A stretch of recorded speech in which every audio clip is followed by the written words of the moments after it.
Comment faire pour devenir libre? Écoute, c'est le sujet que je vais aborder dans cette vidéo. Il va être question pour moi de pouvoir partager avec toi l'astuce que j'utilise dans ma vie personnelle et qui a radicalement changé mon quotidien et qui m'a permis de pouvoir atteindre mes objectifs et bien évidemment de pouvoir être de plus en plus libre chaque jour. C'est parti. Salut, c'est Philippe d'Investir au pays et au travers de cette chaîne, j'accompagne la diaspora africaine dans l'entrepreneuriat et dans l'investissement. Donc si l'une de ces deux thématiques t'intéresse, je t'invite sans plus tarder à poser tes deux premiers pas. Le premier consiste à t'abonner à cette chaîne et d'activer les notifications, la petite cloche, afin de pouvoir être informé de l'apparition de chacune de nos 3 vidéos hebdomadaires, le lundi, le mercredi et le vendredi à 11 h. Le deuxième consiste à aller dans la barre de description et à cliquer sur le lien afin de pouvoir recevoir dans ta boîte email gratuitement le livret que j'ai écrit intitulé 10 bonnes raisons de devenir entrepreneur. Ce livret-là va te permettre de te bâtir un bon mindset avant de te lancer dans les affaires. Alors le thème d'aujourd'hui est un thème qui me semble assez important parce que beaucoup de personnes veulent être libres de leur patron, libres de leur travail, libres de différentes contraintes dans la vie. Et il me semble que malheureusement plusieurs d'entre elles emploient les mauvais chemins pour pouvoir arriver à leurs objectifs. Il y a une notion qui existe, qui est très connue et parfois malheureusement très mal interprétée, qui est celle de la discipline. Moi, dans cette vidéo, je veux te démontrer que la discipline est ton ami et ton allié pour pouvoir atteindre la liberté. En réalité, peu importe le domaine dans lequel tu veux être libre dans ta vie, il faudrait que tu te disciplines dans ce domaine-là. Par exemple, l'indépendance financière passe automatiquement par la discipline financière. Toutes les personnes qui se sont un peu renseignées sur le domaine de la discipline financière savent et vont te dire qu'il y a plusieurs choses à respecter pour cela. Et généralement, les canevas qu'on te propose sont simplement des canevas de discipline. Il y a un des canevas, par exemple, qui est très connu, qui s'appelle le 50, 30, 20. Il s'agit de ce que tu dois faire avec ton salaire. L'idée, c'est de dire que quand tu reçois ton salaire, tu dois pouvoir consacrer 50% de ce salaire-là à résoudre tes besoins, 30% de ce salaire-là à résoudre tes envies et 20% de ce salaire-là à l'épargne. Ça, c'est une discipline. C'est-à-dire que tu as un canevas que tu dois pouvoir respecter pour pouvoir atteindre un objectif de liberté financière. Mais dans cet objectif-là, ou du moins dans ce canevas que je viens de te décrire, il est très intéressant de remarquer que on consacre 50% aux besoins, 50% aux besoins et 30% aux envies. Et ça, c'est très important parce que ça permet de comprendre que la notion d'indépendance financière ne doit pas être un objectif ultime. Qu'est-ce que je veux dire par là? Beaucoup de personnes, parce qu'ils ou elles veulent atteindre de l'indépendance financière, ne vivent plus, se privent de tout, avec pour seul objectif d'épargner et d'épargner un maximum. Ça, je pense que ce n'est pas une bonne chose. Parce qu'au final, quel est ton objectif réellement avec ton épargne? Beaucoup de gens veulent épargner de l'argent avec pour but dans quelques années de pouvoir enfin en profiter.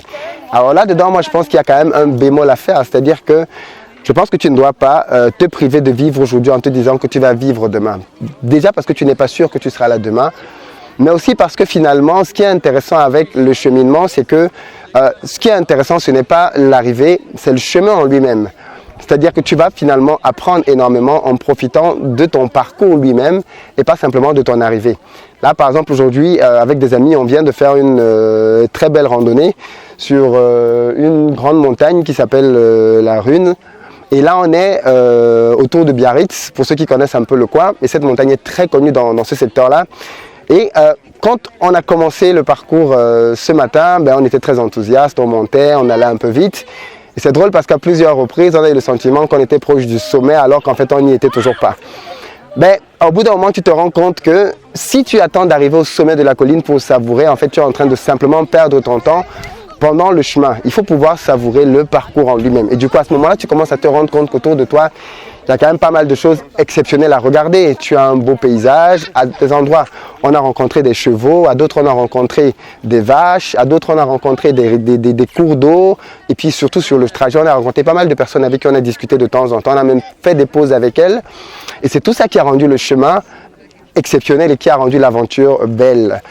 Si on s'était juste dit, l'objectif c'est d'arriver au sommet, et qu'on avait fait 2 heures à monter une colline abrupte, sans jamais s'arrêter, sans jamais finalement savourer le trajet, je pense qu'on n'aurait pas vécu la même expérience. Et c'est un peu ça aussi, je pense, ce qui est intéressant avec l'aventure de l'entrepreneuriat, c'est de te dire que si tu as un objectif que tu veux atteindre, que ce soit celui de la perte du poids, que ce soit celui de pouvoir être libre financièrement, ou que ce soit je ne sais pas trop quel autre objectif, Tu dois considérer que le chemin qui te conduit vers cet objectif-là fait partie de l'aventure et doit être un chemin dans lequel tu t'épanouis. Si aujourd'hui tu as pour objectif de construire une maison ou de pouvoir, je ne sais pas moi, créer une entreprise, le parcours même de la construction de la maison ou alors de la création de l'entreprise doit être un parcours dans lequel tu te réjouis, dans lequel tu te régales, dans lequel tu te plais. Sinon, crois-moi, quand tu vas atteindre le résultat, tu vas être frustré parce qu'au final, tu vas te rendre compte que avoir simplement le résultat ne te fera pas radicalement changer de vie ou ne te rendra pas radicalement beaucoup plus heureux. Il faut que tu apprennes à savourer les petites étapes et les petits trajets que tu as au quotidien. Donc aujourd'hui, par exemple, si tu es encore salarié et que tu as un objectif de pouvoir créer quelque chose, c'est très bien. Moi, je suis totalement d'accord avec ça. Mais apprends déjà à savourer l'étape dans laquelle tu es. Apprends à te réjouir de la place à laquelle tu es aujourd'hui et apprends à te réjouir du chemin que tu vas prendre. Moi, je suis très heureux des expériences que je fais aujourd'hui et qui me conduisent de plus en plus vers la réussite dans mes différents projets. Mais je les savoure pleinement, de telle sorte que si demain tout s'arrêtait, je n'aurais pas de regrets parce que je me suis déjà pas mal amusé pendant le trajet. Je savoure l'expérience YouTube. Je savourais déjà YouTube quand j'avais 50 abonnés. Je savoure aujourd'hui quand j'ai plus de 15 000 abonnés. Il faut savourer le parcours. Je savourerai très bien demain quand j'aurai 1 million d'abonnés aussi. Mais voilà, je suis heureux dans l'étape dans laquelle je suis parce que justement j'ai compris qu'elle fait partie du parcours. Par contre, il faut que tu te disciplines, clairement. Tu ne peux pas te dire que tes résultats vont être le fait du hasard. Si tu veux perdre du poids, crois-moi, il faut que tu te disciplines dans ta manière de manger et dans ta manière de faire du sport.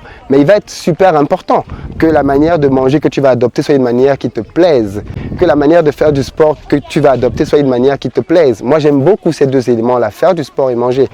Mais automatiquement, si tu as une logique de discipline, ce qui est souvent frustrant chez les gens, et c'est pour ça d'ailleurs que beaucoup de gens n'aiment pas les régimes, et je les comprends, c'est parce qu'ils se contraignent à manger des choses qu'ils n'aiment pas. C'est l'idée, la notion que les gens ont du régime. Et pourtant, il y a énormément de repas différents qui sont très bien pour la santé et qui sont juste délicieux. Si ces repas-là, ce sont ceux que tu consommais au quotidien, alors tu n'aurais aucun problème à faire de la diète. Tu n'aurais aucun problème à manger sainement pour pouvoir maigrir. Le problème, c'est que généralement, quand on parle de manger pour maigrir, les gens voient uniquement de la laitue ou alors de la tomate, des carottes, bref, et imaginent qu'ils vont devoir se priver de tout ce qu'ils connaissent depuis toujours et qui est juste hyper bon. Mais c'est pareil pour le sport. Moi, j'aime beaucoup le sport et j'ai testé plein de choses et j'ai fini par retenir uniquement les choses dans lesquelles je me plaisais. Moi, j'aime finalement beaucoup courir. Et au fond, je peux courir du lundi au dimanche tous les jours pendant longtemps. Je peux courir plus de 10 km. D'ailleurs, je cours aujourd'hui en moyenne entre 3 et 5 fois par semaine, 12 km par sortie. Donc, ça fait pratiquement 60 km par semaine de course. Mais j'aime ça.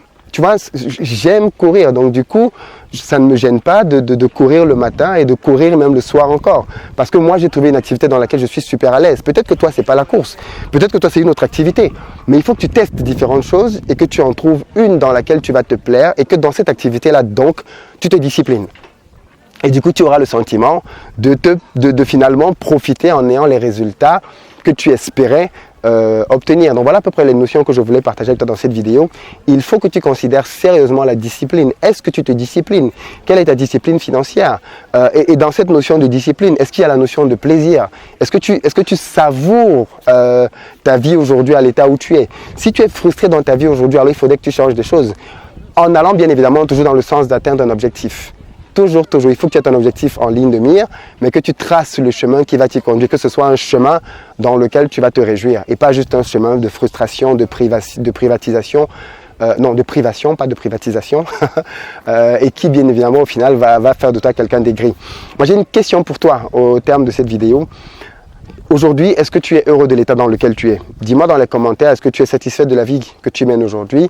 Sinon, que penses-tu que tu pourrais changer afin de pouvoir avoir une vie beaucoup plus heureuse, beaucoup plus épanouie par la suite?